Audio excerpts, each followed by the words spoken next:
are we just talking about it now? Is it, something that we forgot about, but we've actually used to know in the past, and now it's sort of resurged? And one of the things that looks like us, but isn't, of course, is Slender Man, which is something that I have never seen something take off like this in a way where we know from the outset that it's not real, but yet we've made it real. Yeah, absolutely. And that, I think that was surprising for a lot of us. Even for folklorists who are used to seeing things kind of take off, we're like, wow, why is this so popular? Why this thing in particular? And I think that was really fascinating for us to watch because we know it started, we know it started on the Something Awful forum in 2009. We know that, it has this sort of trajectory. We know all of the video games. We know the YouTube channels. We know, all the stuff that's kind of come through. But that hasn't stopped people's belief, especially when it came to doing the Photoshop. Which was really interesting, too, to see how many different ways people manipulated photos to make it look like Slender Man was in them. And that was always so cool because it was sort of a weird, where's Waldo kind of thing sometimes. Or right. Someone would post a picture online and you'd be like, I can't find Slender Man. Where is he? But, yeah, it was so amazing to see how that took off. And it may have died out, generally speaking, or for a lot of people, they didn't even know it existed until, of course, the stabbings that happened. And that kind of, brought a resurgence of at least more people sort of knowing about it. So I felt like there was a sort of a group of people who knew about it. And then it got, sort of more widespread because of the stabbings. But yeah, that was so interesting to see how people really connected with it and that they would see these Photoshops, especially some of the Photoshops of the woodcuts, that made it look a lot older than what it really was. So it kind of became this thing of, well, are we just talking about it now? Is it, something that we forgot about, but we've actually used to know in the past, and now it's sort of resurged. And that was really kind of fascinating to see people talk about that. And even the people who accepted the fact that it was created in 2009, there was also sort of that belief that it became what was, frequently called a tulpa or an egregor or a thought form, that it was something that we, by talking about it, by acknowledging it, brought into existence, which is also a really interesting concept. And I think that's a big part of this is the fact that we are kind of willing it into existence. For example, here in the south coast of Massachusetts, we have the Native American Pukwudgies, which were something that the natives believed in hundreds of years ago. And then there's all these years where you could almost say, okay, maybe there wasn't a lot of sightings of them or a lot of reported sightings of them. But now that the term has come back into fashion, now all of a sudden we're seeing more sightings of these, almost because we're willing them into existence by talking about them. And I think that does happen with these things. Yeah, it's really this interesting idea. Folklore sometimes talk about the cultural source hypothesis and the experiential source hypothesis. And for a long time, a lot of people really believed that we had supernatural experiences because we had stories. So we'd hear the story and then, we'd get scared in the middle of the night. We'd think we saw something, but it was because of the story. But actually, people have experiences, right? And sometimes they don't know the stories. This is really common with sleep paralysis. So people will have, sleep paralysis episodes where they wake up in the middle of the night, they're unable to move. Sometimes they see something, and they won't tell anybody about it for years. But then they later on find out that there's all these stories about this. And for a lot of people, that actually makes them feel a lot better because they realize it's not just them, they're not going crazy. But that it's actually the experience that starts before the story. So it does kind of get into that question of, in some ways, which came first. And of course, in some cases, it's both. Sometimes, you hear about this stuff and then you have the experience. But other times, the experience comes first without even knowing anything about it. Mm-hmm. And I think that's an interesting way to think about it, instead of just sort of blaming stories on it, thinking of it as, well, people have the experience and that's where the stories came from. I did have somebody mention to me once before when the stabbings took place and Slender Man was kind of in the news for all of that. And I work in news, so people are constantly, when news stories come up about weird stuff, they're always asking me what I think about it. And so somebody at the newspaper where I worked asked me, is this the first time that you can remember where somebody's superstition or belief in the supernatural led them to do something like this? And I was like, well, no, there's a little something that happened in Salem in 1692 that was probably a little bit more egregious than this, but it has been something that people have taken these beliefs to an extreme and actually done harm to other people over them.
We do not have a scientific explanation for them. That does not mean they're not real. It simply means we're not there. My own view, and I think Whitley's view as well, is that the paranormal is all about the gaps or the fissures in our worldview, in our categories, and it's all about confusing us. And if you think you understand the paranormal, you clearly don't, because it's about us abandoning our understanding or our categories. See, I don't think it's a mistake that in the title of the book that the supernatural is not all one word with a small n. It's two separate words for a reason. Right. That's the key. That's the key point of the whole book. And of course, when you just say the title, people lose that. They think it's one word, supernatural, but it's actually two words. Yeah, I mean, the main argument of the book is that what people think of the paranormal or the strange or the supernatural is actually natural. It's part of our world.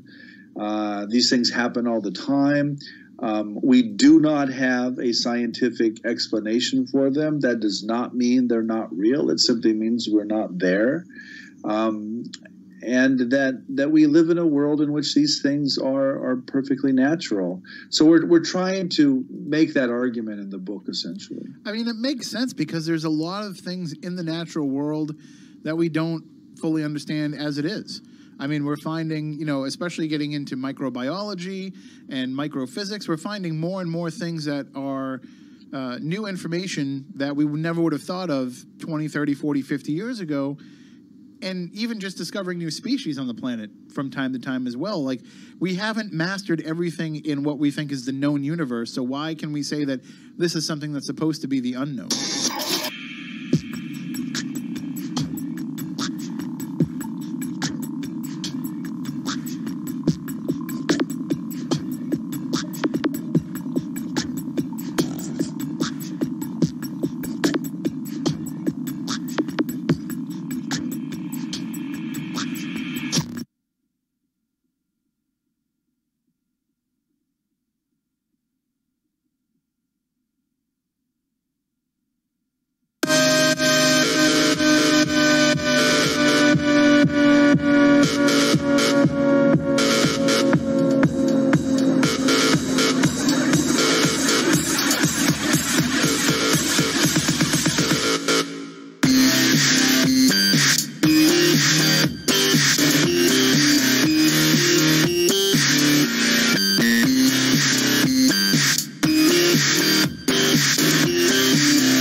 Good evening and welcome to Spooky South Coast. Tim Weisberg here, along with the silent assassin Matt Costa. It's just the two of us,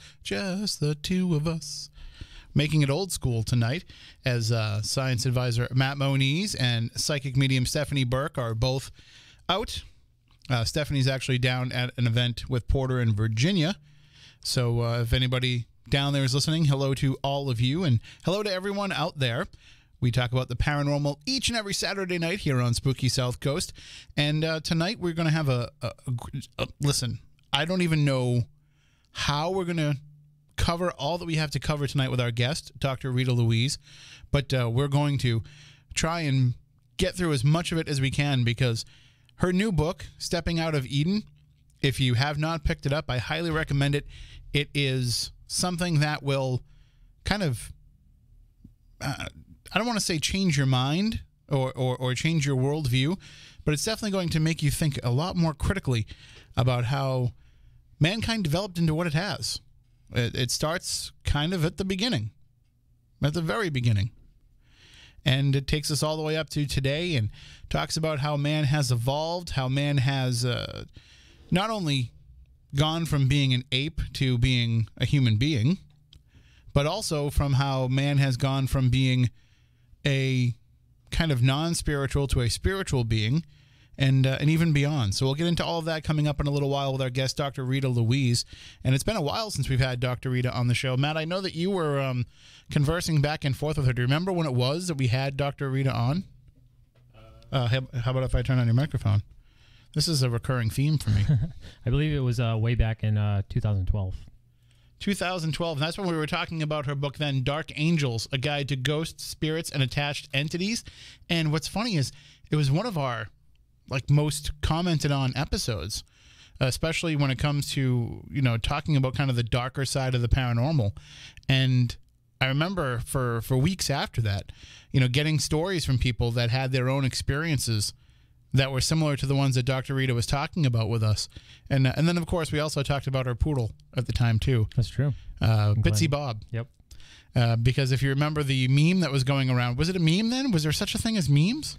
I think it was, before people started calling it a meme, I think. Yeah. Yeah. But it was a picture of a white poodle in a tinfoil hat, and it said, "Can this poodle in a tinfoil hat get more likes on Facebook than Glenn Beck?" Right. We didn't understand it at the time, but... No, we didn't, but we get it now. We loved it. Right, we're like, what are these things that people are putting up, these pictures that people are sharing on, what is it called? Bookface? Right. Facebook? What? No, I think we were pretty well versed in Facebook by 2012, but certainly memes were kind of a new phenomenon. But that dog ended up, I think the dog did get more likes than Glenn Beck, but we'll find out about that a little bit later on with Dr. Rita Louise. And we could also... if you want to call in during the show, we can take your calls, 508-996-0500, 877-996-1420, but you can jump in the chat room as well. For those of you listening on the radio, or maybe listening on the WBSM stream, or listening on the Paranormal Radio app, we also have a live YouTube show going on at the same time. So while you're hearing us on the radio, you can also watch us in studio as well. But because nobody else is here and it's just me and Matt never puts himself on camera, you're going to see a lot of me on the show tonight. So I apologize in advance for that. Yes, the beard is coming in. And I want to say hi to everybody in the chat room tonight, everybody who has joined us, and people... If you listen to the show on podcast later on, or if you listen to the rebroadcast on the Dark Matter Radio Digital Network, then if you look at some of our YouTube videos, you can actually see some of them up there still have the chat in them. But generally every Saturday night we have a party with all the folks that are in the chat room, who sometimes are talking about the show, sometimes they're not talking about the show, but that's fine. It's a community of people who have come together to discuss, whatever's on their mind. Sometimes it does relate to the topic at hand, but a lot of the times it's just people going back and forth and having fun. But in that chat room on YouTube is a way for us to kind of generate a little income for the show, to kind of help out with the things that we do. This show is produced completely by Matt and myself, and really we don't take any money from the station outside of, using their equipment and all that. We run the website ourselves. We run the podcast ourselves. All of that comes out of our pocket. So we try to find little ways for people to help out where we don't have to. We used to have to do the PBS pledge drive every year. Remember when we did that, Matt? We used to beginning of the year, we'd be like, we don't know how we're going to pay for the website this year. We don't know how we're going to pay for the podcasting this year. I mean, we're no better off than we were 13 years ago when we started doing the show, but at least financially. But we have come up with different little ways for people to help out. And one of the ways that people can help out is in that chat room. You can donate money through what is called Super Chat. And so when you go into the chat room, you have that option if you want to make a donation. How do they do it, Matt? How do they just hit that little button at the bottom? Yep, there's a little button that I think it's a little money icon. Yep, little dollar sign there. And then you can write us a message and it'll be posted at the top of the chat for a period of time. And I think it's tiered. I think it starts at like $2, and then for each dollar more, I think you get more and more. Your message can be more and more lengthy. Okay. So that is there for anybody that wants to take advantage of it. And right now, that money kind of goes to us. We kind of switch it back and forth between some weeks it goes to us, some weeks it goes to a charity. And we want to thank Cosmic JE for donating last week. We were so wrapped up in our conversation with John Brightman about horror movies that we completely didn't realize that it came in and forgot to thank Cosmic JE on the air. But thank you this week for doing that. And I think what we'll do is, as we get closer to the holidays, we're going to find a good charity that we can work with, and something that probably affects people here locally too on the South Coast, which I know they have to actually be involved with this YouTube program. But let's see if we can find somebody locally that we can work with, and then we'll just let people kind of put their holiday messages in Super Chat, and we'll say them on the show, because that's a good way to kind of raise some funds. And speaking of the holidays and speaking of doing something nice for people, I just want to throw this out there really quickly. If you go to WBSM.com right now, and for those of you listening on podcasts a little bit later on, I'll tell you how you can find the story. But right now, if you go to WBSM.com, you'll see a story that I wrote about a woman named Irene Miller who lives here in New Bedford. She's a lifelong resident of New Bedford, and at the end of this month, she will turn 110 years old. And that's amazing. 110 years old. Think of all the history that she's seen in her lifetime. And all she wants for her 110th birthday is for everyone out there to send her a birthday card. And in the story, we have the address. There's a couple ways you can send the cards in. You can send them directly to Active Day of New Bedford, which is where they care for her, or you can send them here to WBSM, and then we'll bring them over to her at Active Day. But I would like for everybody out there that's listening, all of the Spooky South Coast audience, all the Spooky South Coast family, to just take a moment. You can go out and buy a birthday card. You can make your own birthday card. You can just print something out on your computer. Anything that you can do to make a birthday card to wish Irene Miller a happy 110th birthday, and then just mail it off to us, and we'll make sure that it gets over to her for her birthday. And I also ask for those of you out there that have social media, that are on Facebook, that are on Twitter, if you can take that story and share it around and kind of make it go viral. See, the people who are caring for Irene at Active Day, they're expecting to get probably maybe 100 cards, maybe a couple of 100 cards. I kind of want to inundate them with thousands of cards for Irene. I want Irene to have so many birthday cards for her 110th birthday that it'll be almost her 111th birthday before she's done opening them all and reading them. So we need everybody out there to send one in. I want to thank some of my friends out there for sharing around the story and for tweeting it out to their followings. Thank you, John Tenney. Thank you, Chad Lindberg, my good friends from Ghost Stalkers, and of course, people know Chad from his acting work.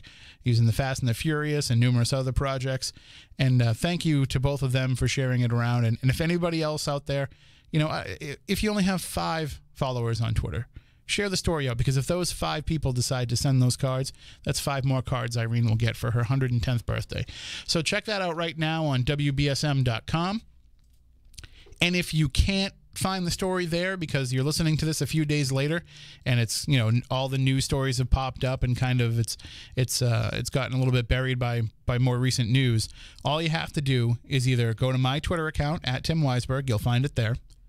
Go to my Facebook, you'll find it there, or just search Irene Miller, IRENE-MILLER, and WBSM, and you will find the story on Google or Bing for those of you who are weird and use Bing.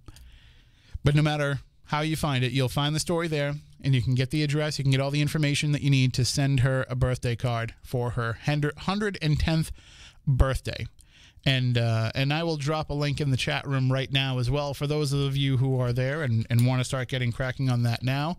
You get that, Matt? You get that all set? You're going to do it? Okay. See? That's why it helps to have a silent assassin, because he can take care of all those kind of things. And, sorry, we have, so the best part about this is I think it can kind of show the world that all of us weirdos that like to talk about strange stuff, that like to talk about paranormal topics and horror movies and all the other things that we cover here on the show, it shows people that, you know, we kind of are normal. And we do want to wish a woman a happy 110th birthday.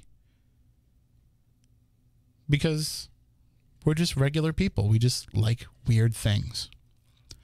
And from what I understand, Irene is a big WBSM fan, so maybe she's a big Spooky South Coast fan.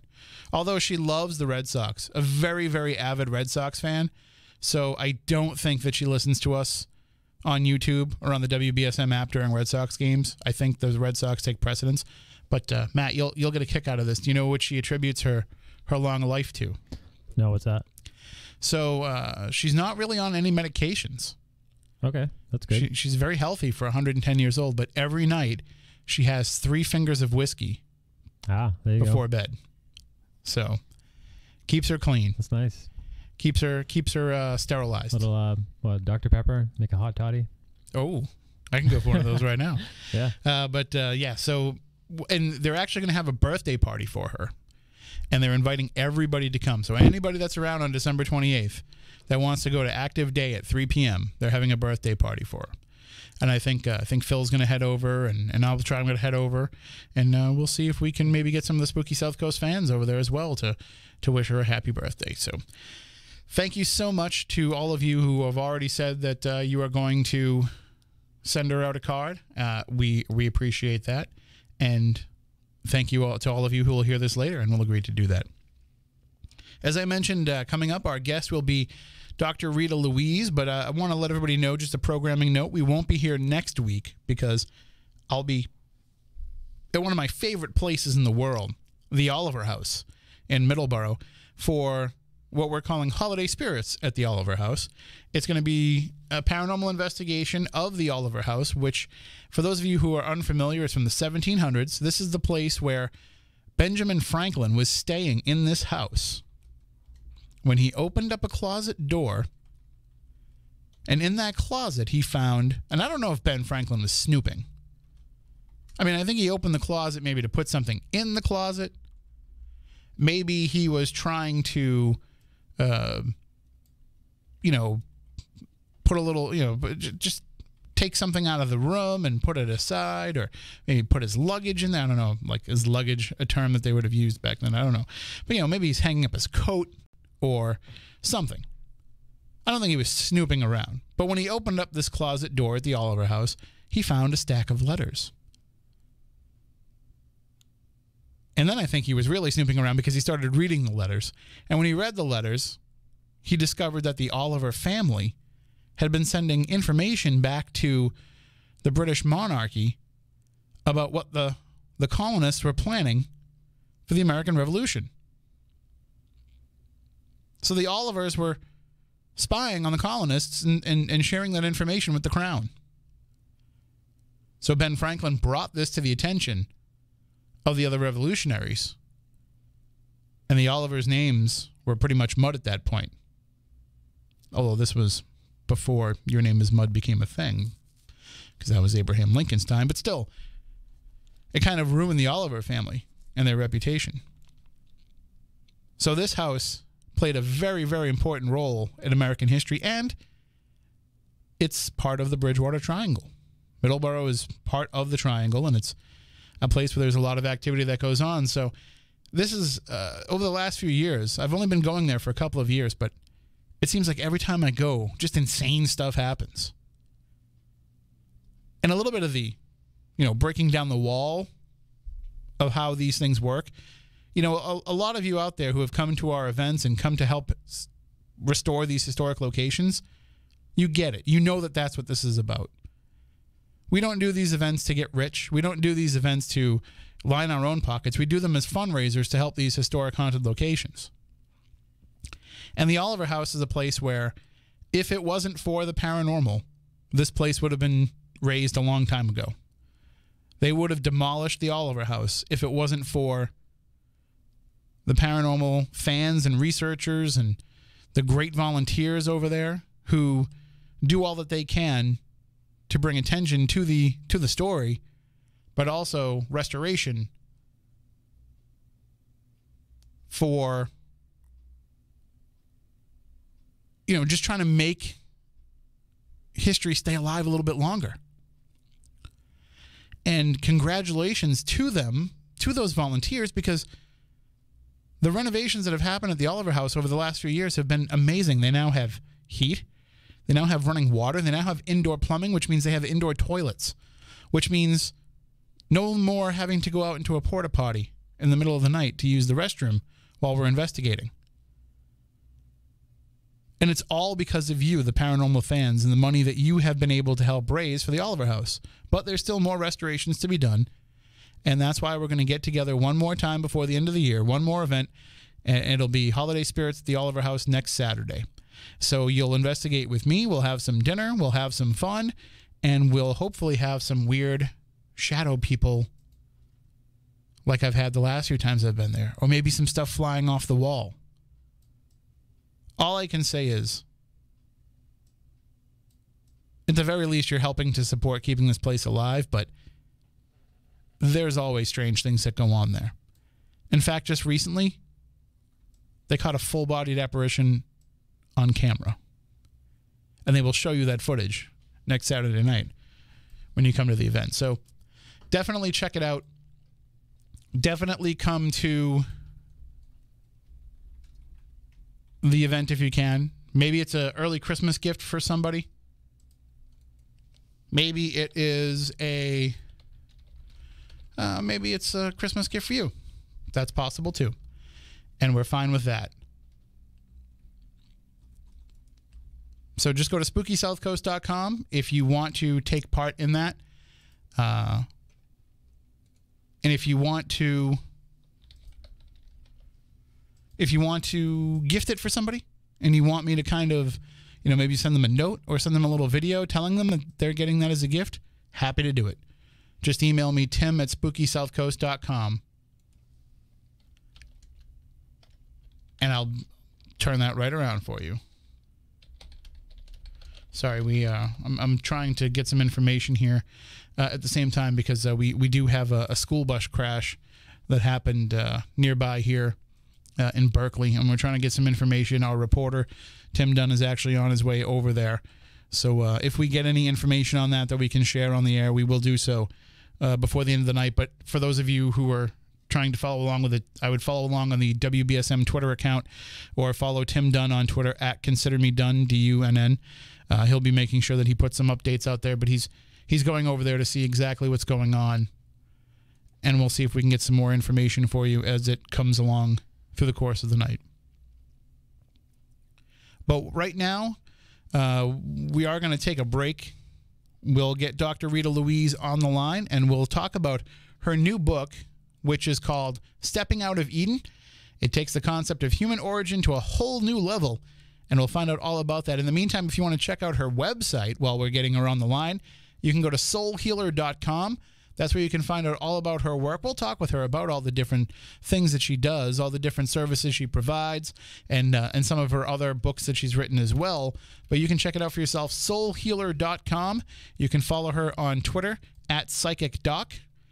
And for those of you who heard Dr. Rita Louise's first appearance on Spooky South Coast, you know that you are in for a treat for the remainder of the evening. So why don't we take a break? When we come back on the other side, we'll be joined by Dr. Rita Louise here on Spooky South Coast. During the Civil War, it was called soldier's heart. After World War II, they called it gross stress reaction. It's been called shell shock, war neurosis, and battle fatigue. Today, we call it post-traumatic stress disorder, and it affects 1 out of every 5 warriors returning from battle in Iraq and Afghanistan. It's not a wound that you can see, though it can have an even more significant impact. Post-traumatic stress disorder can prevent warriors from living a normal life, hurt their relationships, and affect their ability to hold a steady job. The Wounded Warrior Project offers comfort and support for warriors with post-traumatic stress disorder and all other scars of war, whether those scars are visible or hidden. Find out what you can do to help, because for warriors, the greatest casualty is being forgotten. Please visit woundedwarriorproject.org. This is my new best friend, Esther. She might look like any normal, playful puppy, but Esther's being raised to become a Canine Companions for Independence assistance dog for a person with a disability. To get there, she needs lots of loving care and attention, plenty of exercise, and good eating habits so that she can live a long and healthy life for her future family. And she needs to spend tons of time socializing, learning basic commands like sit and stay, and taken to fun places with lots of distractions so that she can learn to cope in every situation. All of this will prepare Esther for more professional training to become a real assistance dog and a life helping a person with a disability to live more independently. Are you ready to open your heart and home for 18 months to a puppy like Esther? To find out more about becoming a Canine Companion for Independence Puppy Raiser or about other volunteer opportunities, visit cci.org or call 1-800-572-BARK. Raise a puppy, change a life. You can make a world of difference in the life of a person with a disability.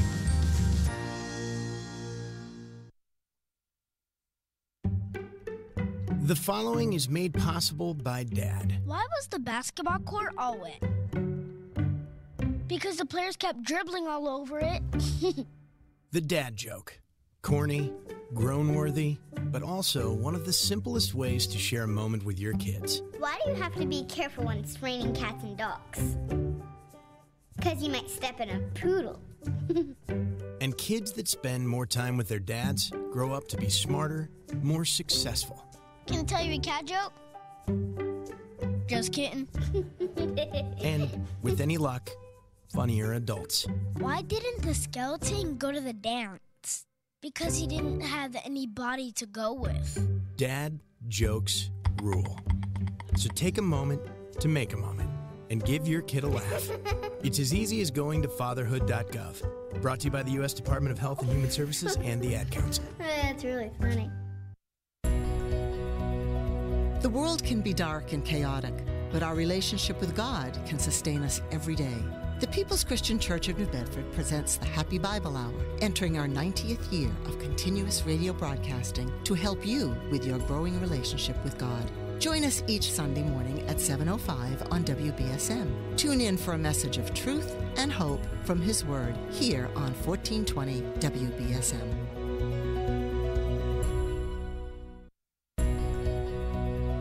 The world can be dark and chaotic, but our relationship with God can sustain us every day. The People's Christian Church of New Bedford presents the Happy Bible Hour, entering our 90th year of continuous radio broadcasting to help you with your growing relationship with God. Join us each Sunday morning at 7:05 on WBSM. Tune in for a message of truth and hope from His Word here on 1420 WBSM. Children who grow up in poverty are part of a destructive cycle. Childhood poverty creates adult poverty, creates childhood poverty, and on and on.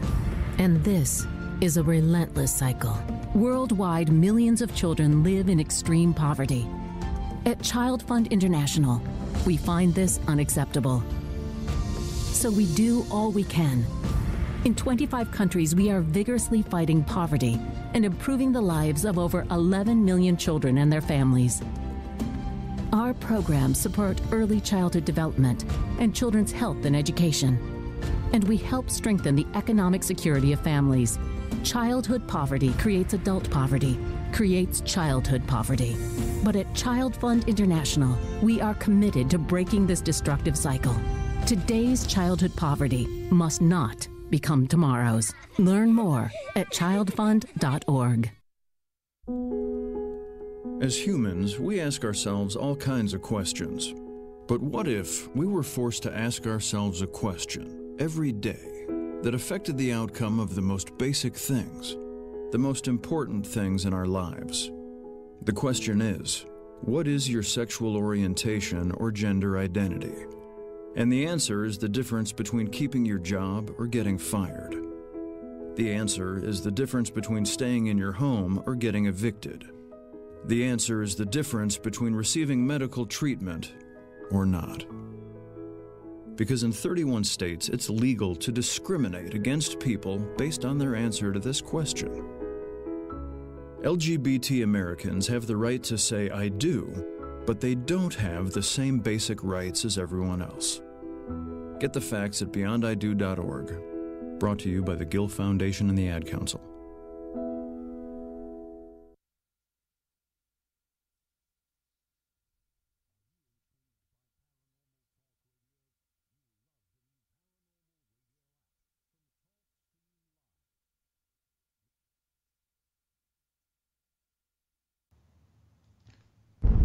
Are you intrigued by Paranormal Talk Radio? You'll love the new Paranormal Radio app from TalkStream Live. You'll find a great selection of talk shows covering UFOs, ghosts, strange phenomena, and much more. Download the Paranormal Radio app now and start listening to the very best in paranormal talk entertainment. The Paranormal Radio app, free in Google Play and the iOS App Store.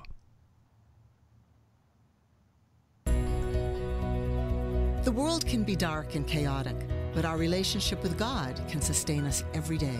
The People's Christian Church of New Bedford presents the Happy Bible Hour, entering our 90th year of continuous radio broadcasting to help you with your growing relationship with God. Join us each Sunday morning at 7:05 on WBSM. Tune in for a message of truth and hope from His Word here on 1420 WBSM.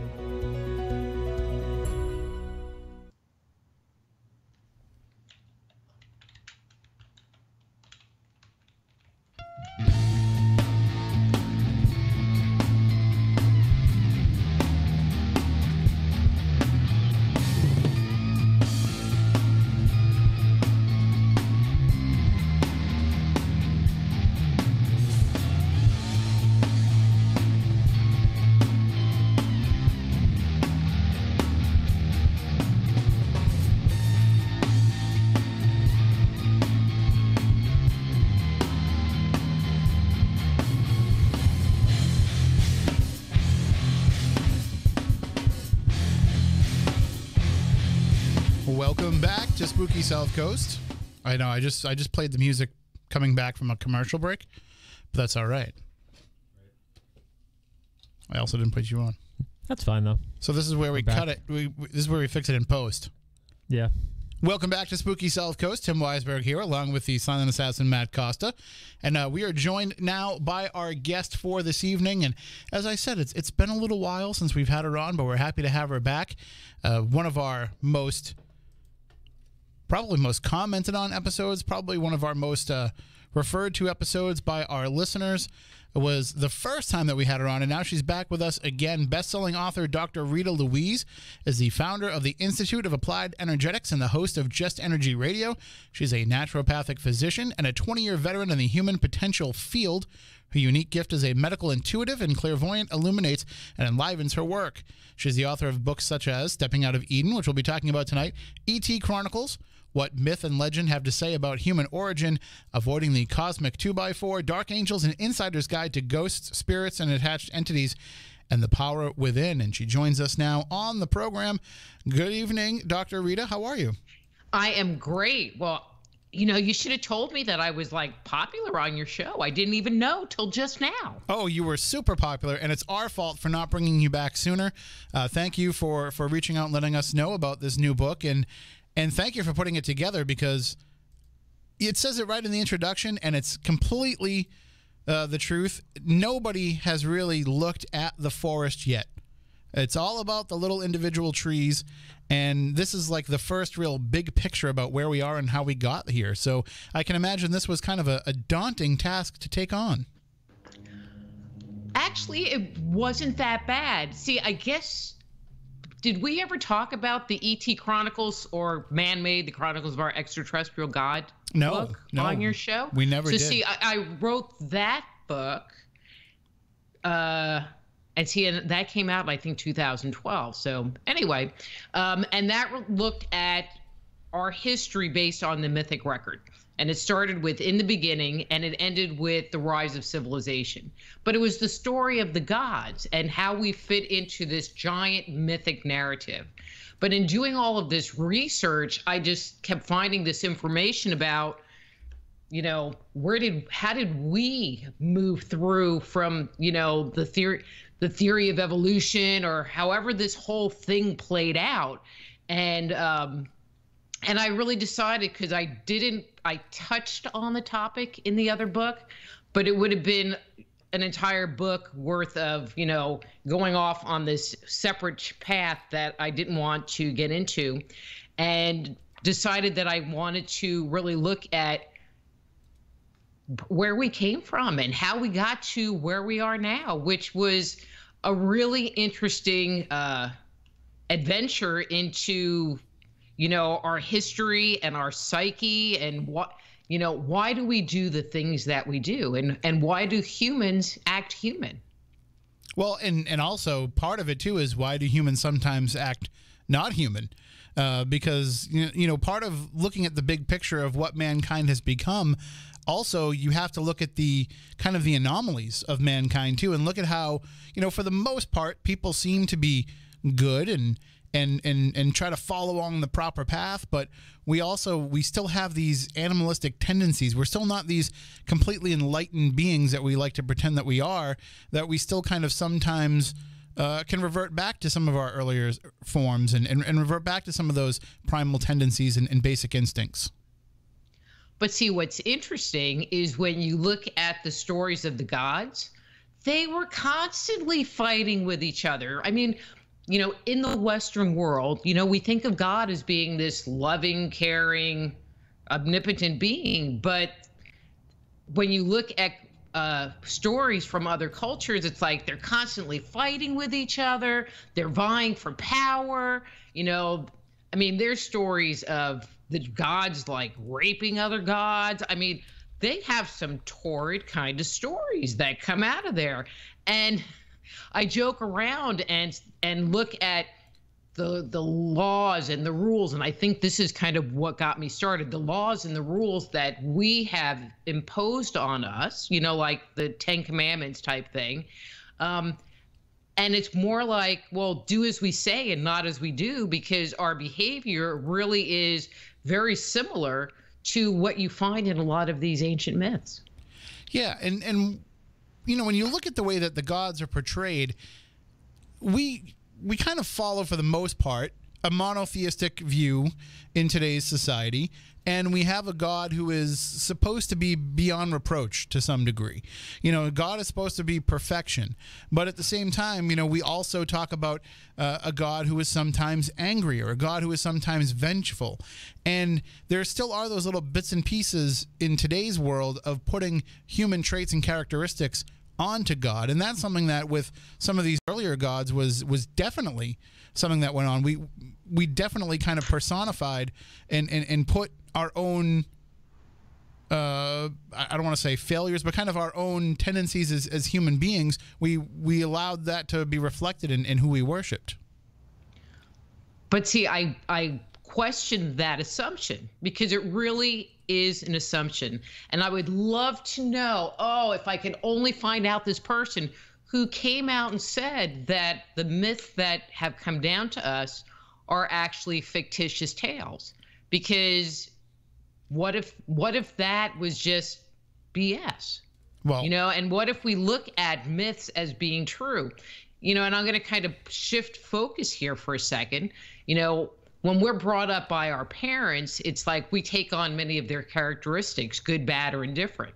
And I don't know if you have kids, but they do something wrong and you reprimand them and you go, oh my God, my dad used to say that to me, and I think we inherited some of this behavior from the gods. I mean, and not that we gave, we put our personalities on the gods, but they passed on their behavior to us. I'll be the one to say something that will probably get phone calls and emails and stuff sent into the station here, but I think they're kind of all just, made up stories. They're all man-made stories. They're all things that we have come up with, even if there is a god, or at the time there were gods, or however you want to look at it. This is still all being filtered through the lens of human beings. We're still the ones who are taking whatever information is there and interpreting it and putting our own spin on it. So there's always going to kind of be that bit of a tinge to the stories that are being shared. We're going to have to agree to disagree on that. Okay. You think that the information that we got came down from a divine hand? Well, there's the big G God, as Georgi Zoukilos likes to say, and then there's the small G God, and I'll explain my commentary. So when we think of God in the Western world, because you really have to separate the Western world, the Judeo-Christian or the Abrahamic traditions that we find in the West. Other cultures, in India and Native American cultures, they're polytheistic. And so you don't have to sit there and say, well, these stories are made up because they believe them, because that's their history. I was going somewhere with this. I don't know. I lost it. Move on. Well, that's okay. We have plenty of time. If it comes back around, you just let us know. Okay. One thing that we're not worried about here on the program is ever being linear. That's time is just an illusion. I know where I was going. It's back. So when we think of God in the Western world, we think of this omnipotent creator who can manifest whatever he wants or she wants, with the wink of their head or wiggling their nose or nodding their head. And it can become manifest into the physical world. And so, all right, I'm a bit of a Star Trek person. And if you read the book, there's a number of Star Trek references, because one of the things Star Trek did was give us some vocabulary that many people are familiar with. And so in Star Trek The Next Generation, there was the character Q. You remember Q? Absolutely, yep. I love Q. And Q was omnipotent. And he could wave his arm and a mariachi band would appear, and he would, do something else, snap his fingers, and the Enterprise would be 3 galaxies away. Now, that's omnipotent. But when we look at the gods that we find in mythology, they are anything but omnipotent. Now, why would an omnipotent creator need a celestial chariot to fly through the skies? Or need a magnificent weapon to defeat their enemies, or need some other kind of technology to change their shape in order to conceal who they are, to spy on each other, for example. And so in these stories, they really talk about very high technology items that the gods had in their possession, but why would they need them? And how could our ancestors, going back thousands and thousands of years, even conceive of these things when maybe they had bows and arrows? Maybe. Well, but also too, when I look at the way that some of those stories were handled, I'm looking at them as being passed down most of the time through oral tradition, and changes being made and tweaks being made, and it was with any story, you're always looking at your audience and trying to see if that story is grabbing them and seeing if it's holding their interest, and sometimes you may add in little things and add in little tidbits that will change the way that the story is told in the future. So it's hard to realize if the version of the gods that we're getting now are accurate, even if it's still believing in those same gods that they believed in, 3,000 years ago. It's still going to have these little shifts and turns that are going to kind of be somewhat reflective of the times. Agreed. However, see, I should have sent you the other book too, because it would just answer this question. When we look at the stories, and so when I do my work, okay, this is kind of one of my personal requirements. So when I sit there and start talking about something, I need to find corroboration. And so, for example, there's the Plato story of Atlantis. And when you look in the mythic record around the world, you don't find other cultures talking about Atlantis. And so as far as I'm concerned, it gets put to the side as being an anomaly. So when I do my research, I look for consistency of storyline. And we find them. And you look at things like the flood story, like the Noah flood story, the concept of the sun, moon, and stars being placed into the sky, the notion of a battle happening between the gods or two groups of people where the loser ends up being sent into the underworld. And so there are these stories that you find, these nuggets, this could be this whole long story, but then you find the nugget. And you look at what happens before the nugget and what happens after the nugget. And so even though it's changed a little bit, because of that retelling and slight cultural variations, there's still a huge level of consistency that you find.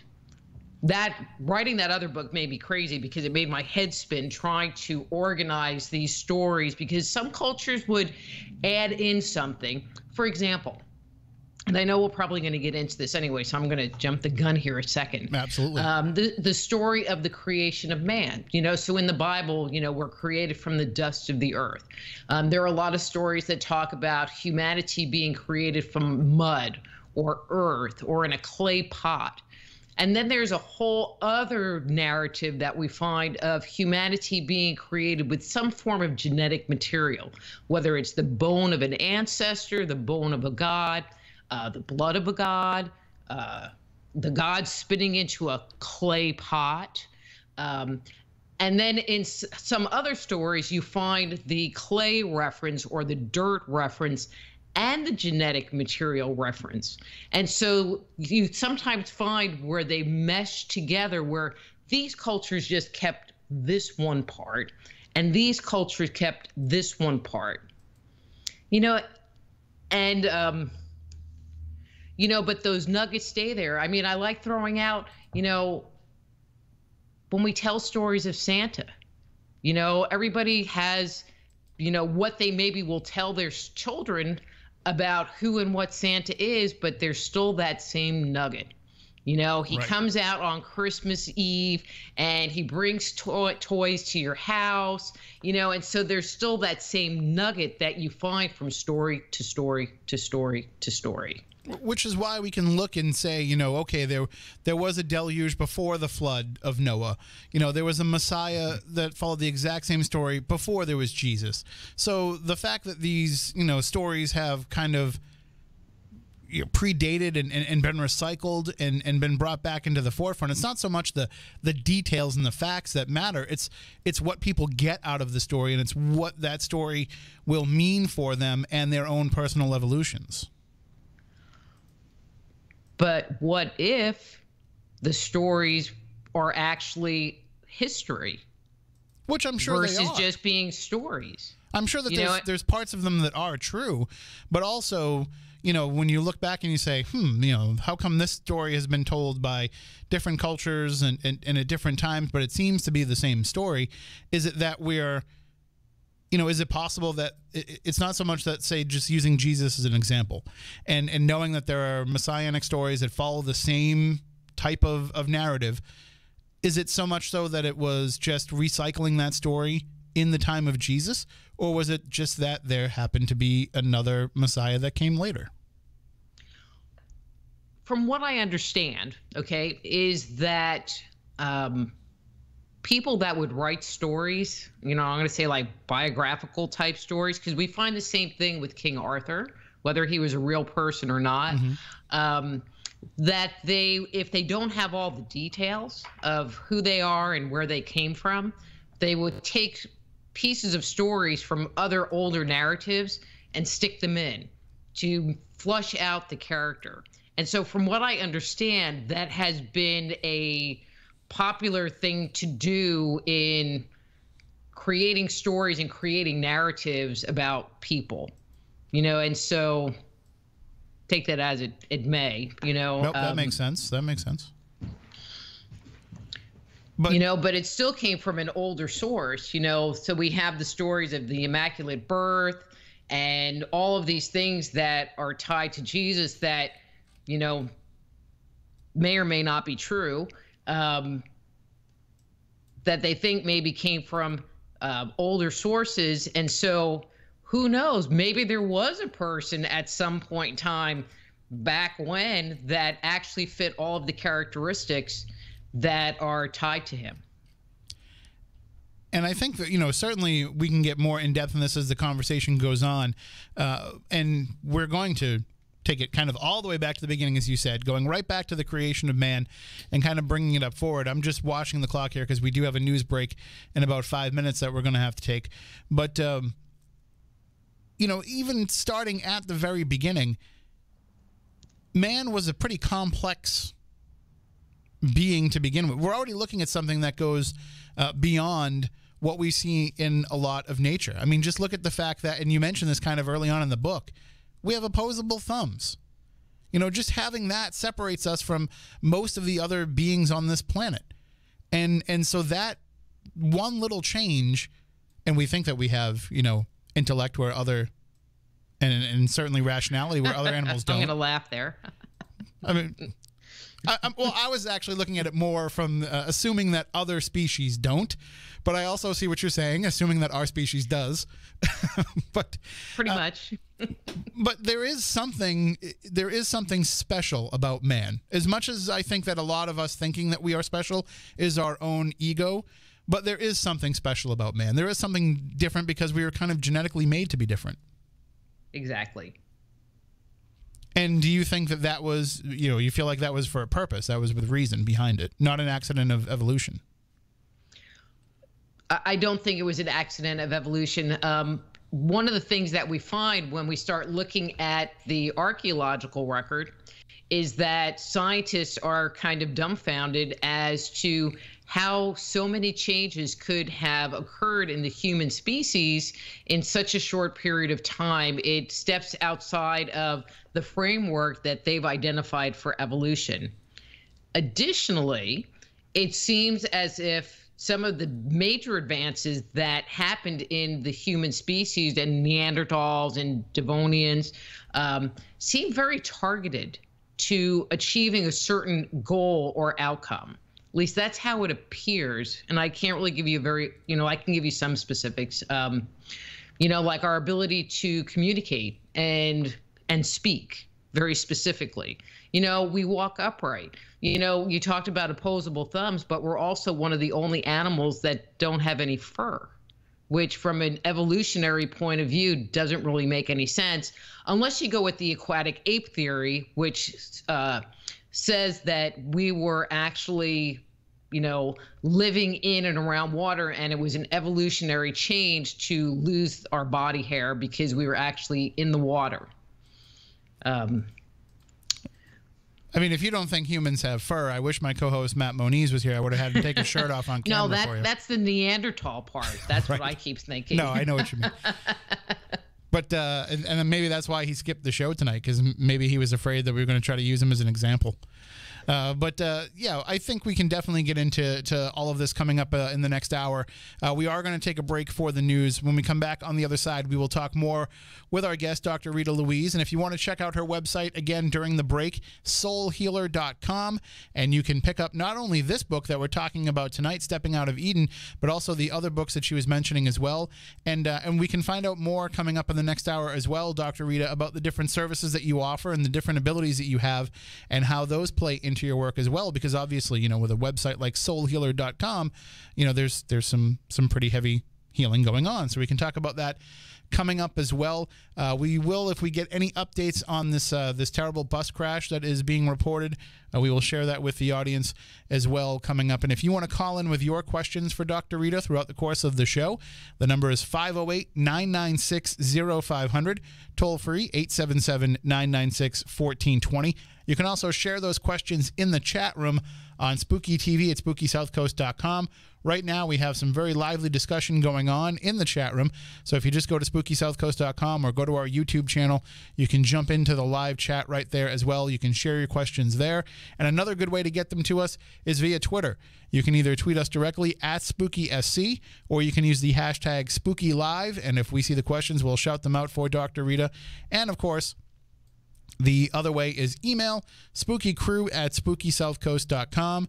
But as we always say, the best way to pose a question to our guest is the old-fashioned way. Call in, share your voice, share your thoughts, share your questions.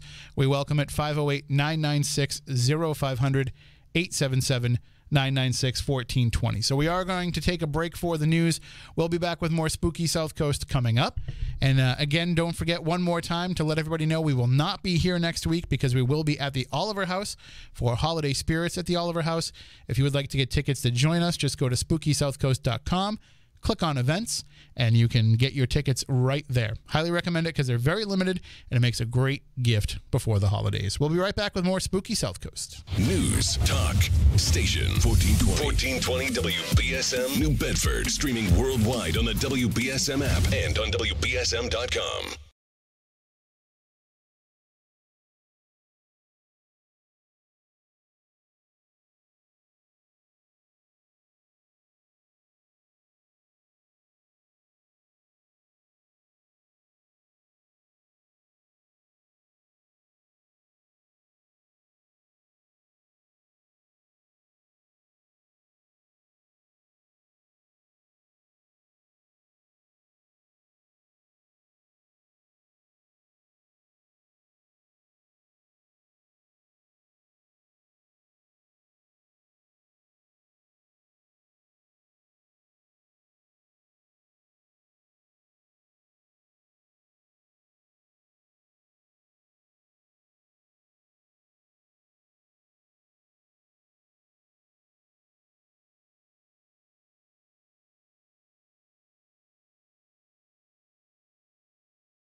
People playing pool thought he was a real guy, and the only person that actually said something was the guy that was hammered.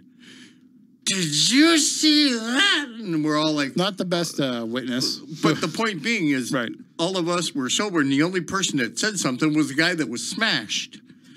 So it's like, whoa. Yeah, that was that place was wild. It was pretty interesting when you've got, I don't want to give away any affiliations, we'll say, but when you've got bikers standing around telling you, yeah, this place is haunted as hell. And you're like, okay, tell me more. I kind of want to hear this story now.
Welcome back. Hour number 2 of Spooky South Coast. Tim Weisberg here, along with the silent assassin, Matt Costa.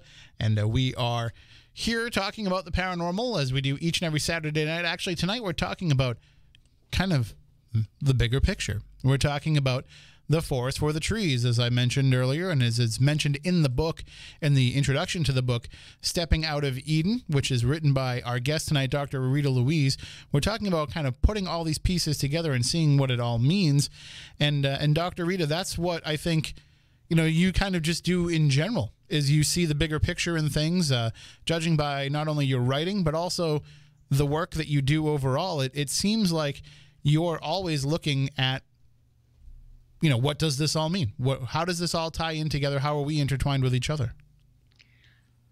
I'll have to agree with you. I mean, I think I always am asking questions and looking for answers.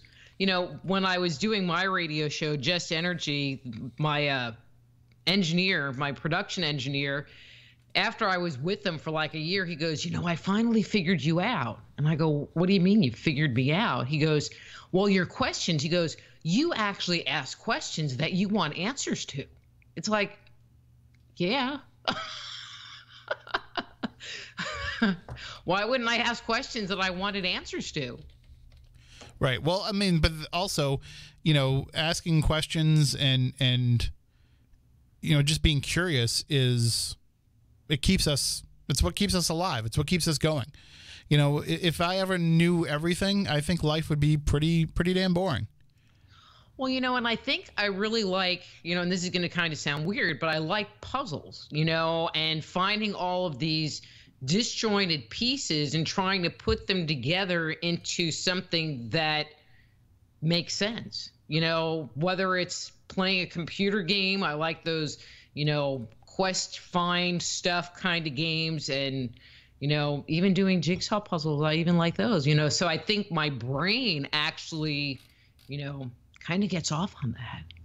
And that's the good stuff. When you can, to me, yeah, when you can find it, not only it's even when you think you know something and something comes along and changes what you thought that you knew. Some people get upset about that. Some people say, no, wait, but this and this and this and this. And they don't want to go beyond what they thought that they already knew.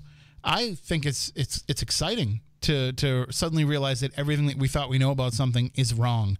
I love that. I love having to go back and kind of reanalyze and not only know this different truth now, but to be able to go back and look at how we arrived at that original truth to begin with.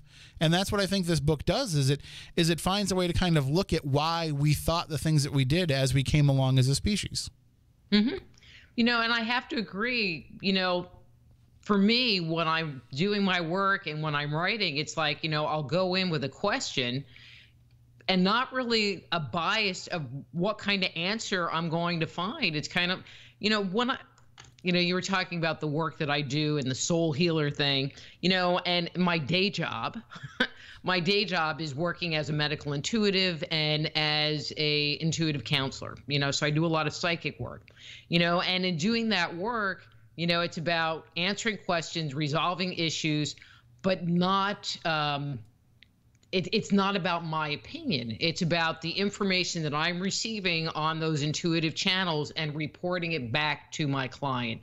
And so when I do my research, it's not about me and necessarily my beliefs and me trying to prove my beliefs. It's about, well, what's the information? And now I'm going to report it back to you. And so, I've had people kind of complain to me that I don't write conclusions.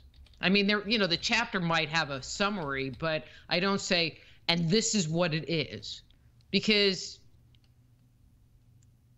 it's not for me to tell you what to believe. It's for me to ask the questions, research the information, present the information, and then for you to walk away and make your own conclusion based on the evidence that I present. And I think that is not only kind of the right way to do things as well, but it's the way that's going to best, the person that you're talking to is going to come away better for it. You're going to kind of show them, kind of tell them the questions that they need to ask and get them on that mindset and on that wavelength. But in the end, it's going to affect who they are as people and how they look at other things beyond just the topic at hand. And that's what I think is great about, working in the paranormal genre, is you come at people talking about things that they might not normally be accepting of, or that they might be kind of on the fence about believing, but you start putting some critical thinking skills into that, and that will translate over into other things. I know people who are, great, policemen or women or detectives or private investigators, what have you, that try and bring those skills into paranormal research. It doesn't always translate. But the people who are paranormal researchers can take some of the critical thinking skills in that, if they're doing it correctly, and they can start applying that into their everyday life, and it just changes who they are as people, and it changes the way that they do things. And it's, it's not unlike being a journalist. It's not unlike being, somebody like yourself, where you have to kind of look beyond just the facts that you're being presented and get into the heavy lifting and the digging that requires coming up with what you think is the complete story. Well, and I think anybody working in the, and I'm just going to say this, any alternative field, quote unquote, alternative field, one has to be okay with being outside of the box.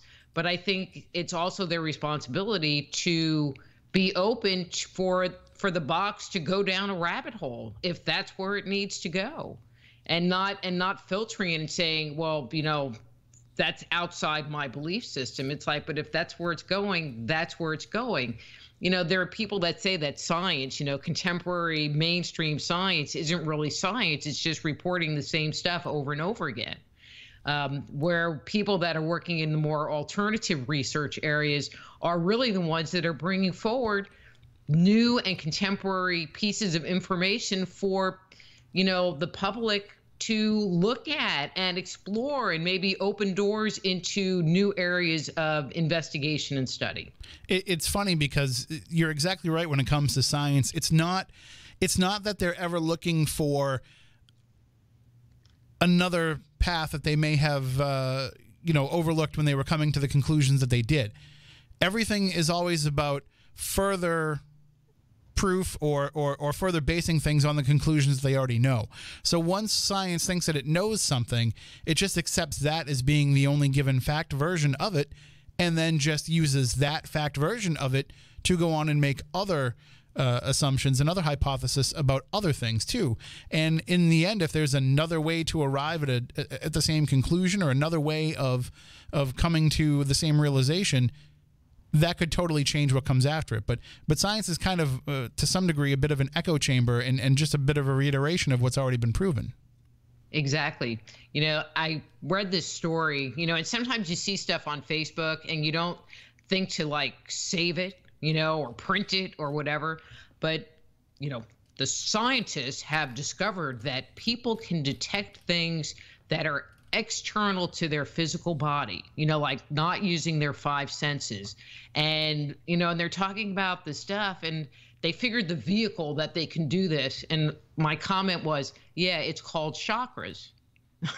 Mm-hmm. I go, they should go to a metaphysical bookstore and get books on like psychic phenomena, because, you know, people have known about this for thousands of years, and they've been writing about this for thousands of years. And you're really just reinventing a wheel that we already knew about, but you don't want to believe exists. I mean, obviously you went through this whole, you know, history of mankind in putting together Stepping Out of Eden, but what do you think led to the abandonment of some of those beliefs? Was it the Age of Enlightenment? Was it the rise of Christianity and the kind of the squashing of other belief systems? What is it that kind of shoved such, you know, metaphysical beliefs to the wayside? I mean, I really do believe it was the rise of Christianity. You know, we went through the Dark Ages, and so if you thought outside the box, you were a heretic and maybe were burned at the stake, or there was some kind of, you know, negative outcome that happened. And then when there was the European expansion into all of these other countries, into the Americas, into Australia and New Zealand, and into Africa, all of the indigenous traditions, or many of them, were eliminated because they were heathen and they couldn't see past their belief system and couldn't recognize that although the form was very different, you know, many of the beliefs that traditional and indigenous cultures have are very similar to the traditions and beliefs that you find in the Abrahamic cultures. I mean, we know that better than anybody here where we are on the spooky South Coast. We're in Massachusetts, you know, where the colonists landed and where they interacted with the Wampanoag Native Americans, and where they immediately began dismissing the native beliefs. And if they had kind of accepted the natives' kind of nature worship, they probably would have saved themselves a lot of struggle in the first couple of years, especially with the harsh winters and all of that, because, you know, here the natives are trying to tell them, like, this means you have to get ready for winter. This means that we're going to get a frost. This means this. And because they didn't have the same belief system and they felt like the natives were savages, they didn't pay attention to that. And they suffered as a result of it. You know, and, you know, you were talking a little bit earlier about, you know, the egotistical piece of humans thinking that we're better than animals. And it was even worse when you talked about European expansion, moving into these other cultures, making the assumption that these people didn't know anything, but they were very well suited to living in the land that they were inhabiting, as you're just explaining. Right. And if they lived simpler, it's only because they could. and because they found a way that made it work for them. But, just because they're wearing a loincloth where you're wearing a pair of pants, it doesn't mean that they're any less intelligent. It doesn't mean that they're any less, that they're any less connected to the world around them. And I think that that's kind of it's a mindset that still persists, is anything that's different is probably wrong. But, and it's interesting, and I'm going to bring it into a more contemporary thought pattern. If you take someone from an indigenous culture, or 500 years ago, and you give them an iPhone, they're going to look at it and think that it's some kind of spooky magic, and we're going to be like, what, you don't know how to use it? And that's going to be our attitude toward them, is like, oh, well, they're stupid and they don't know how to do it. However, if you take one of us and you put us in the middle of the Amazon jungle somewhere and just drop us off and maybe give us a knife and a pair of shoes to wear, I don't think we'll be very successful, where those individuals would be probably just fine.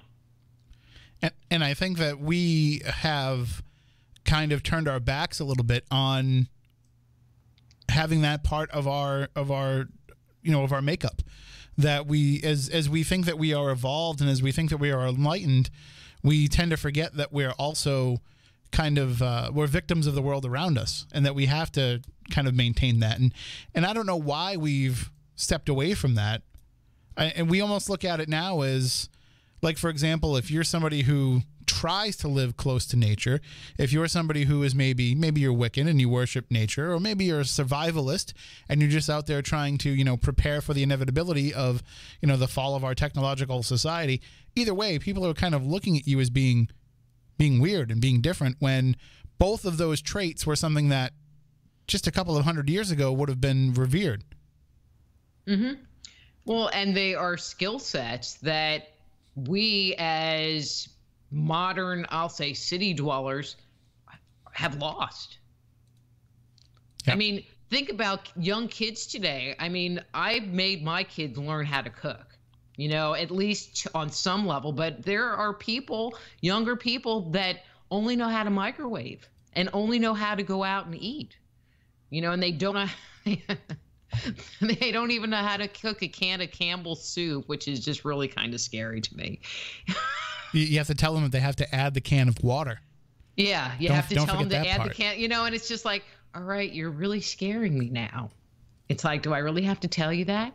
But they don't know, because they've never had to do it, and that's a skill that, I mean, I remember growing up, TV dinners were like, ooh, the big new thing.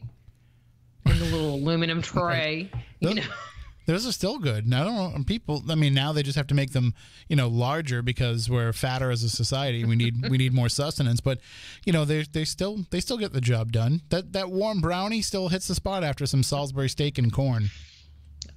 See, I can only do the turkey dinner. That's this is the portion of the show where we talk about food. It always happens every episode. Don't get me started on food. We're a big foodie household, so. Oh well, yeah, this could be a whole other episode sometime.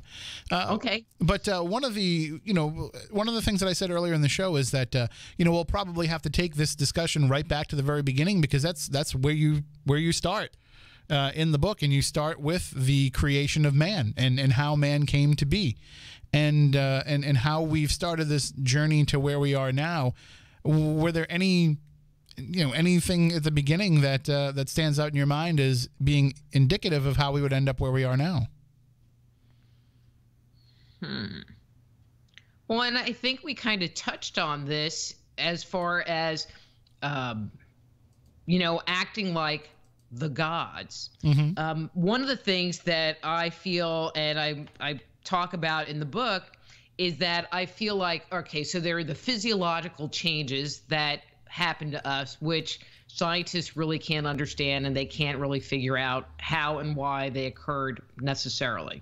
But there seems to have been, to me, a precipitating event that occurred within the human species, and that is that it seems as if humanity was educated. And from a mythological perspective, that notion is really supported by myths that we find around the world.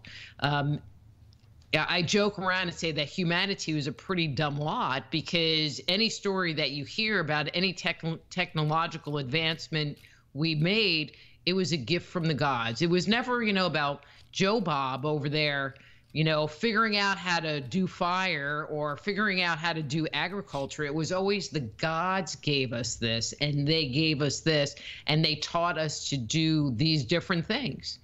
And, and I feel like that also came to us being, and I'm going to say civilized, into being a certain way. There is something called feral children. Are you familiar with the notion of feral children? Yeah, if it's what I'm thinking it is, it's... Okay, I'll just explain. So feral children are children that are separated from, I'm going to say, humankind for extended periods of time, young children. And when they are left with other animals around them, they will take on those characteristics. And over recorded history, there have been about 100 cases of feral children. And actually, there's a video on YouTube of some very contemporary feral children, of this girl that was left in a dog house with some dogs, and she barks and yaps around. And they have discovered that depending on how young they were when they were separated from humanity will depend on how much they're able to reculturate back in. So with that said, if you get a dog and separate it from its parents and bring it into your household, your dog is still going to act like a dog. Your cat is still going to act like a cat. If you take a human and separate it from humanity, they don't grow up to act, quote unquote, human in the way that we see ourselves. They take on the characteristics of those, usually they're brought up by animals or interact with animals, and those are the kinds of characteristics that they take on. And so what I glean from that is that much of who we are is through this ongoing, consistent level of training that we receive from the day we leave the womb until the day we die. So we are definitely products of nurture more than nature, because we don't have these tendencies to be who we become coming from a very natural standpoint. And instead, we're definitely a product of the environment that we grow up in. Makes sense to me. I mean, I've seen people who, just looking at society in general, and people that I've known throughout my life, people are reflective of how they grew up and the culture they grew up in. And if just look at something as simple as just the way people act, if they grew up in a trashy household, they're going to act trashy themselves. And if they grew up in a household with a modicum of decorum, then they're going to have that decorum themselves. And it's not so much just a matter of, were you trained correctly by your parents to act that way? Were you raised correctly? It's a matter of you are reflecting what you saw, and that's what kind of built those. Not even, we look at it as a value set, but it's not even a value set. It's just a, it's a Pavlovian response. It's something that just becomes ingrained in us because that's what we're surrounded by as we mature and evolve. See, thus my comment that we didn't put the stories on the gods passed that on to us. Well, you're starting to get me over onto your side. And we're getting there. Okay. Well, but one of the things about us, though, you mentioned the stories, but one of the things about us as a species is that we need those stories. I mean, even if it doesn't matter, we don't have to be talking about, creation stories. We don't have to be talking about the basis of religion or any of that. We just like stories. We like to be entertained. That's why we watch TV, why we listen to the radio, why we, stare at our smartphones all day. We like to be entertained by some sort of narrative that's going on outside of ourselves. And so these stories had to come from an early time. I mean, the mythologies of the early days of man a lot of them have kind of stuck around because we were creating stories that we liked and that we wanted to keep around, that we've just kind of evolved a bit over time. And the question that kind of gets thrown in there is, there are fictional stories, but then there are stories of history that gets passed down. And see, actually, I found an article on Facebook, and I didn't save it, but I was able to find it back online. So there is, in the Alaska area, I thought this was really interesting, and I put a different story in the book, but this one was even older.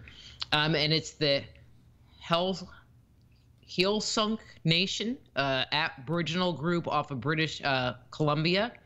And they talked about these people that lived on their island like 14,000 years ago, or, really far back in time when, it was supposedly still during the Ice Age, and scientists were like, that's just a made-up story, and it's not possible. People couldn't live on this island because it would have been covered in ice. And, so that was where science was going, like, your myths and legends about a colony of your ancestors being here, you just made it up. You know what I mean? It's not true.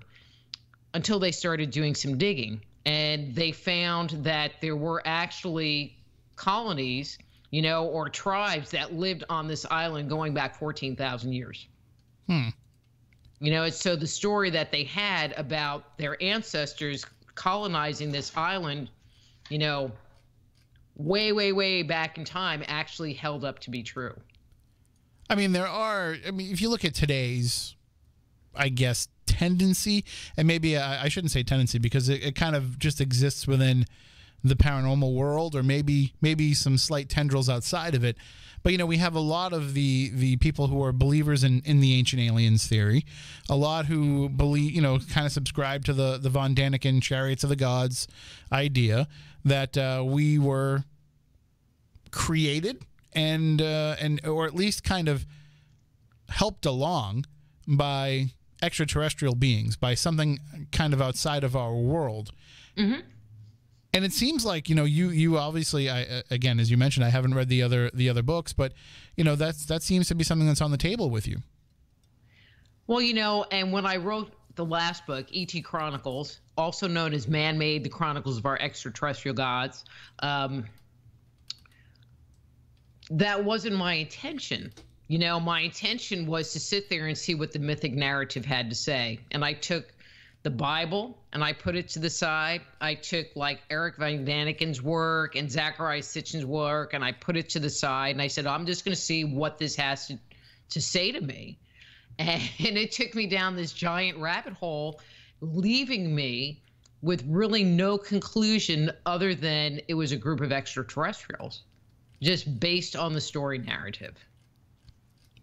So then if that's the case, how much of what we have become has been influenced by that? Or was it most of it? So it wasn't just a matter of, pouring the seeds. This was actually, they were tending the garden. So there's the Babylonian priest named Berosus, who wrote, during the Babylonian period, I think it was like 600 A.D. And so he talks about these characters called the Onas. And the Onas came and visited the earth. Well, they came out of the Erythraean Sea 6 times, 3 times before the flood and 3 times after the flood. And their job was to educate humanity. And so we find even in the mythic narrative that there were different periods where there were these, I'm going to say, downloads that were given to humanity. And that's one of the things that I actually talk about in the book, is where we start finding these spikes. It's like there's not a whole lot going on, and then we find a technological spike, and then a whole lot, not really anything going on, and then another technological spike. And the last really big technological spike was about 45,000 BC, between 25 and 4,500 BC. And there really hasn't been, from a mythic record, because myth kind of went away with the advent of writing. But then there are some people, and I'm kind of jumping genres here, in the UFO community that feel like, downed UFOs have given us additional technology. So there was the Roswell crash, and so, well, maybe it didn't crash. Maybe they left it there for us so that we could take it based on where we were and back engineer it, because we went from not much technology to having, computer chips and resistors and, the whole electronic revolution that really started to occur after that point in time. And I always like to include Velcro, because supposedly that was, one of the things that we got out of that too, Velcro. And so I feel like, this is something that they have been here, that they have been guiding us along this whole pathway. One of the things that I find to be a little bit annoying is that we don't know what the end game is. We don't know why they came. Right. We really don't know why they chose to develop us. It does seem as if we were, and I'm going to say, a kind of domestic species. But whether that was a domestic to do labor or domestic like we were the house pet ape man, it's very unclear, because myth is totally silent on that, and if they are still with us, what's the end game? We don't know. The whys of the whole thing are just definitely silent in that area. Well, and there are some issues that I would have with that in looking at the way that, mankind has evolved. Did they stick us in certain areas because they wanted to see, will you thrive in this condition? Will you thrive this way? When we look at there's kind of been ebbs and flows of some of the evolution and progression of man. It hasn't been a simple straight line the entire time. And I just feel like if they planted those seeds originally and just let it go, I can kind of buy into that. But to think that they're coming back and kind of nursing things along, it kind of doesn't make any sense why we would have, these great civilizations that existed, thousands of years ago, the Incans, the Mayans, having all the advances that they were able to make. And then we have another culture, another society that comes and wipes them out, but yet doesn't have nearly the same advantages that they had. You know what I mean? It's almost like we've gone backwards just as much as we've gone forwards as we've gone along. Well, there are a number of cultures that you find around the world that refer to their culture as like the navel of the universe. That there were these, and I'm going to say hotspots, where these downloads were given, so like in Peru, around the Nazca area, which I find very interesting, because that's where we find the elongated skulls and the Nazca lines. That was a hotspot for a number of things. In Australia, even though they're very indigenous, I don't want to say anything politically incorrect here. At one point in time, they were a hotspot. Middle East, was another hotspot. And one of the things that I think, although I can't find enough material to prove it or at least support it enough for me to want to write about it, but this is just something that I conjecture, was that there was a group of gods that at one point in time controlled the entire planet, that there was just like one group. And as the group started getting bigger, that they started taking over different areas on the planet. And so that's why we see these different hotspots appearing. And it's kind of one of the reasons why in Judaism we have, there is only one God, me, and it's kind of like he's talking the people into like, just follow me. Don't follow Baal, because he's a bad guy. Just follow me, and that there were some competitions going on with the gods, which I think is really interesting. But again, I don't have enough material to put it totally together. But it does seem like in the Western Hemisphere, it's almost as if one group was in control versus in the East. And so you find myths that almost contradict each other, but it's almost as if it's written by two different groups looking at the same thing from a different point of view. Did that make sense? No, it does. I mean, it's kind of like, like a game show almost. Like one of these celebrity game shows where they have different celebrities who have a team of people that are their followers, and it's pitting them against each other, and it's all based on how much they can motivate their teams. Kind of like, I don't know, Family Feud or something to that regard, where we're just kind of the pawns and whatever it is that they're trying to prove to each other. Mm-hmm. Exactly. That's a heartwarming thought. Well, you read through some of this stuff and it's like actually a little scary. Some of the thoughts that people have as to why we were created in the first place, if you start talking about, like, and I mentioned his name, Zachariah Sitchin, that we were created as a slave species so we could mine for gold, which I have found zero evidence for. Right. Zero evidence for.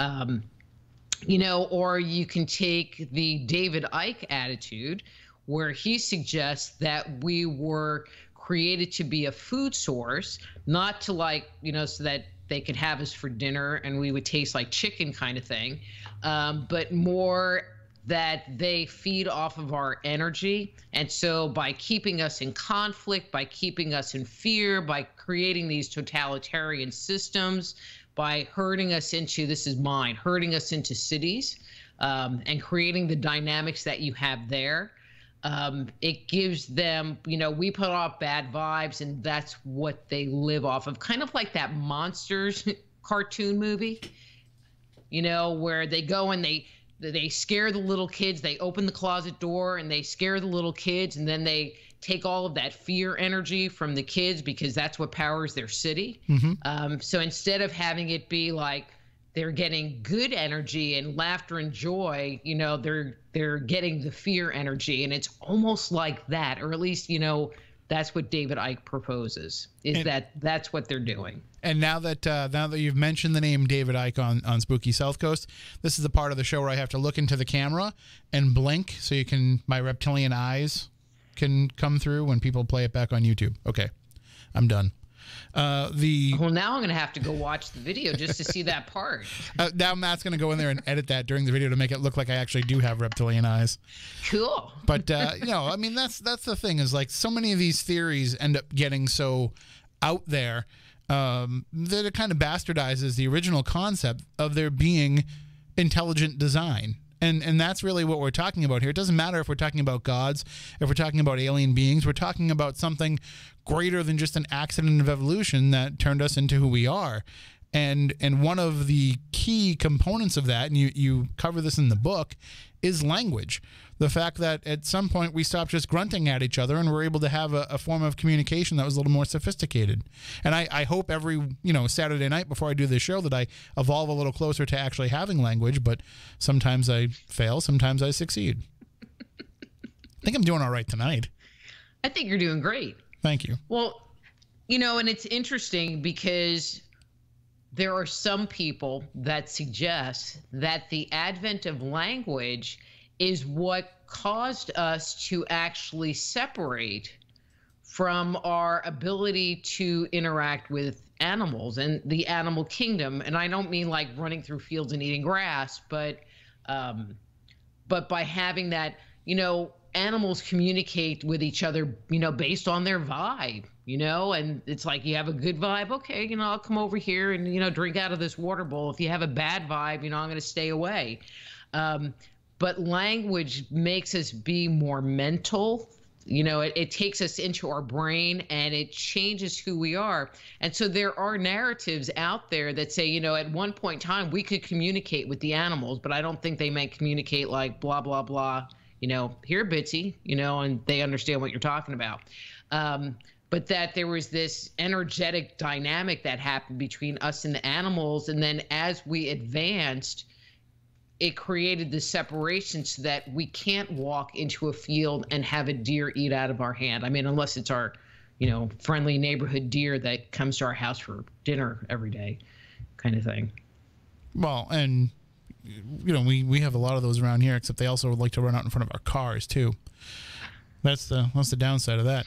But well, when you're looking at the way that we have evolved, I guess you can look at language as being one of those things that has brought us to the point of where we are. But in some ways, it also holds us back, because it's become such a dependent form of communication that we don't really pick up on other things about it. We don't have those. Obviously, you have intuitive abilities because you've practiced them and because you've developed them over the years and you put them to work all the time. But generally, mankind has turned its back on having any of those type of abilities that, had we not been able to speak to one another, we probably would have honed a little bit more.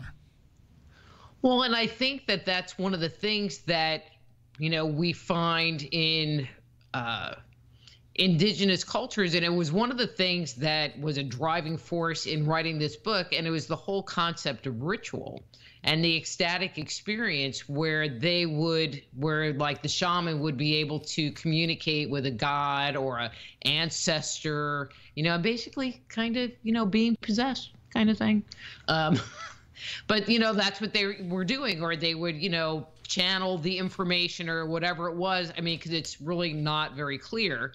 But when it wouldn't be like, I'm going to go and channel an ancestor, or communicate, it was the whole community participated in this, and they were taught to check into their feelings, and they were taught to interact with energies and look out for spirits. I mean, so it was part of the culture to at least be closer tied to the unseen world, where today, because we're in the Western world, we're told it doesn't even exist. Right. And I want to get into that concept in just a moment, but I want to take a step back to what you were saying, where, there was this kind of a need, I guess, to have a connection between those gods and between those, more enlightened beings, or however you want to look at it, and just the common man. And you cover it in the book. You talk about, shamans. You talk about clerics. You talk about god kings. These people who have been rulers over mankind that have, claimed to be divine or have been looked upon as divine.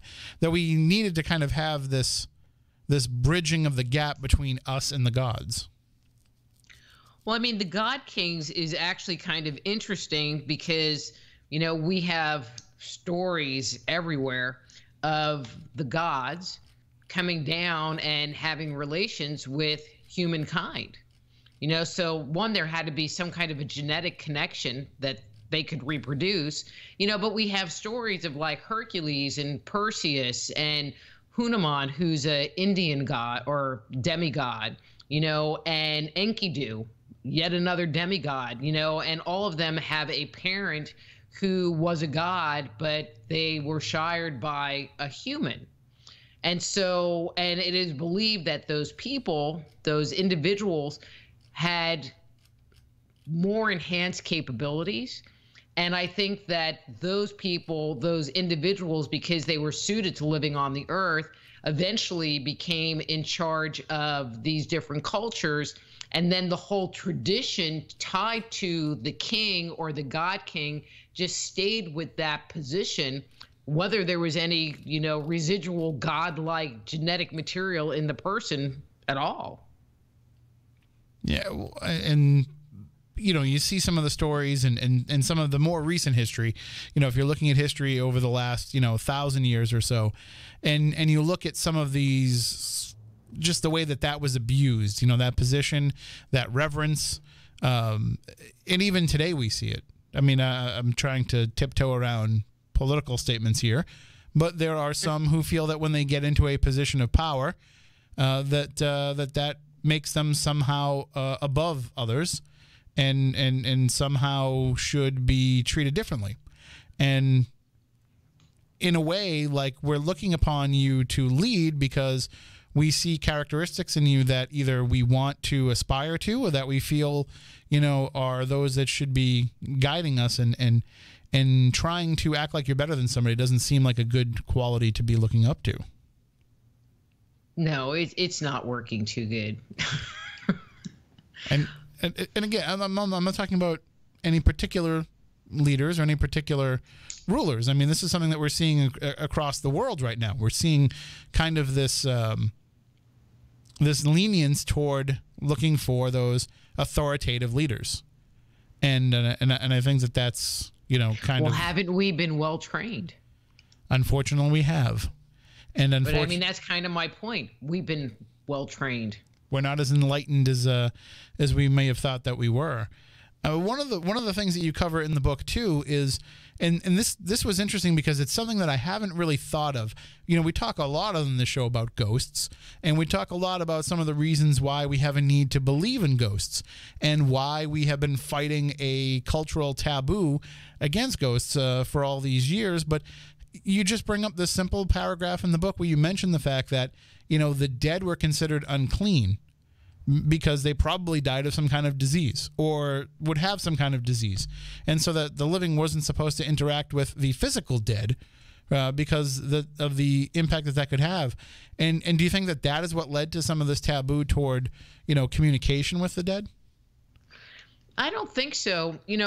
When you start talking about taboos and cleanliness and stuff like that, the biggest concern that indigenous cultures had going back deep into antiquity is that they feared that when someone died, they could come back as a ghost and haunt them and torment them. And so they really feared these spirits. And so I think it was more concern with not, with one, getting them to pass on, and two, and this wasn't in the book, but this is just me saying, just, because we're talking ghosty here, that they didn't want to get attached entities. Oh, that's a good point.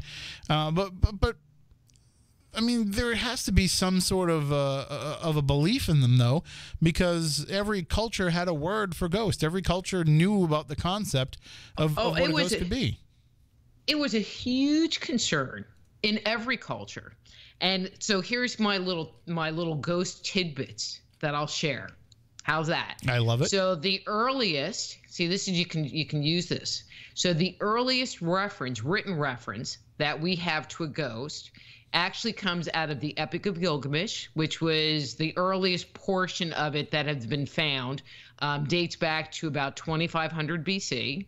And in it, it's Enkidu, who I mentioned before, is Gilgamesh's friend, and he finds out he's dying. And he's worried because he's scared that he's going to come back as a ghost, which suggests that they knew what ghosts were at least 2,500 years ago, or BC, 2,500 BC. Now, one of the things that seemed very consistent around the world was that burial rituals and burying the dead was very important, because if the departed individual didn't have a good burial, then they would come back and haunt you, period. That is the most consistent theme that I could find culture to culture back in antiquity or in indigenous cultures as to why death rituals were so important, because they didn't want them to come back to haunt you. So burying someone would be part of that.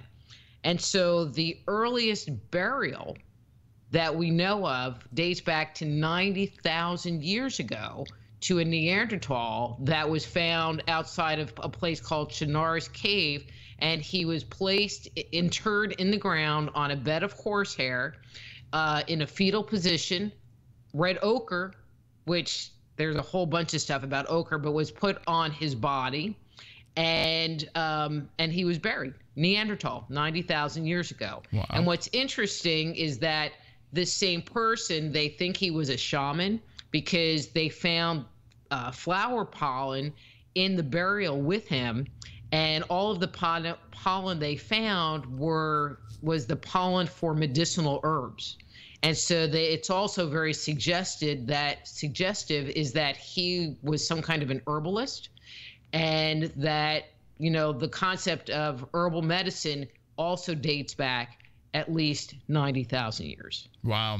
See, now you mentioned something there that I find very interesting and that I think is kind of the crux of the entire, ghost question, and that being that they were afraid that if they didn't bury the dead properly, the dead would come back to haunt them. And that's what we need to find the answer to, is why is it that when people are alive, we love having them around us and they're our loved ones and we want them to never go away and never die, but then when they do, all of a sudden to think that they might still be around us, suddenly this becomes a very negative experience. Why did we come up with this idea that we were going to be haunted by those who we loved right up until the time that they died? So that, I think, is the most fascinating part of all this, and I don't know if we'll ever find the answer to that. Well, but it's interesting, and I'll throw this out. I know we're getting close here. There are cultures that perform ancestor veneration, so there's someone that dies and they might, put him into a vault, and then, the skin comes off and they bring their bones and put them in like a little altar on their mantle, or they bring their skull, or they would bury their underneath their house so that they would stay close, because they believed that these their ancestors could communicate with them, that they could interact with them, on a regular basis, that they could help bring good luck to them if they were venerated and if they were taken care of, so on certain days you would leave them food, or do certain rituals to honor the ancestors, like Delos de la Muertes, that's what that whole festival is about, is honoring the ancestors. But if you didn't venerate the ancestors, they could come back and haunt you, so it's kind of like, it was also a way of kind of doing a little bit of social control. It's like, okay, well, if you're not going to do what we want, them spirits are going to get you. So I think that there's a certain amount that has been over time shifted from, I'm not exactly sure what the origin was, into something that just became a giant threat. Well, the book is called Stepping Out of Eden. The author is our guest tonight, Dr. Rita Louise. I highly recommend that everybody goes out and picks this up, because we're just scratching on the surface of what the book is all about. When you get into it, you can really get in depth with the reading and with the history of all of this, and really start, as we said before, seeing the forest for the trees. Before we let you go, Dr. Rita, I had mentioned earlier in the show that you might have been the person that introduced us to the concept of a meme. And I just want to ask you, did Bitsy Bob end up getting more likes than Glenn Beck? She did not get more likes than Glenn Beck. That's ridiculous. At her height, I kind of, one I want to share. So Miss Bitsy Bob passed away a couple of months ago. Oh, sorry to hear. So that's very sad. But at her height, she had 280,000 Facebook fans. Wow. I can only wish to have 280,000 Facebook fans. But, but I'm the mom of the dog that had 280,000 Facebook fans. So I guess that counts for something. What I want to know is, did she ever use that as leverage against you? Did she ever say, I'm the one with I'm all a the Facebook superstar. followers. Yeah. You're not. I think she tried. Well, so anybody that doesn't know what we're talking about, you've probably all seen the image of the cute white poodle dog with the tinfoil hat. That was Bitsy Bob. So yeah, poodle in a tinfoil hat. If you look up poodle in a tinfoil hat, there's still Facebook or web pages that had articles about her, and the page, and she's all over the internet. So she may no longer be with us here on this realm, but she lives on. And really, it's all about, if you can just become a meme, you will live forever. We can all hope to reach that kind of a status. I'm gonna have to take her picture and put little quotes on and figure out how to get it into that little GIF thing on Facebook. Oh yeah. Oh, we can help you with that. Oh yeah. Yeah, cool. We'll do that. All right. Well, thank you for joining us. And again, if everybody wants to check out Dr. Rita's site, soulhealer.com, follow her on Twitter @PsychicDoc. Reach out to her, find out more about all the different things that she does, and definitely pick up the book Stepping Out of Eden. Let's not make it so long before we talk again, Dr. Rita. That sounds good. We should talk food. Yeah. Yes, absolutely. We will do that. Okay. All right. Have a great night. Take care. You too. Thanks. Bye-bye. That is Dr. Rita Louise. Again, soulhealer.com is the website if you want to check it out for yourself. Also, if you want to pick up the book, Stepping Out of Eden, you can get it right there. Easiest way to get it. And you can also check out all of our other books as well, that being the E.T. Chronicles, What Myths and Legends Tell Us About Human Origins, Man-Made, The Chronicles of Our Extraterrestrial Gods, Dark Angels, A Guide to Ghosts, Spirits, and Attached Entities, Avoiding the Cosmic 2x4, and The Power Within, a Psychic Healing Primer. All right there on her site, soulhealer.com, if you want to pick them up for yourself.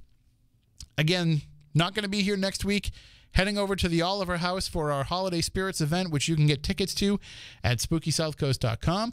But we'll be back after that, and we'll have pretty much an uninterrupted run of shows for quite a while coming up, because we have the holiday season coming upon us. We'll do some shows where we talk about some Yuletide stories and traditions. We'll also have our anniversary show coming up in January as we hit 13 years on the air, and then a nice run of shows before the Red Sox come and make us start to go internet only again. It's not that far away, so it's coming up pretty quickly. That's what happens when they win the World Series, is it makes the offseason that much shorter. All right, so until next time, for Matt, for Stephanie, I'm Tim. Stay spooktacular.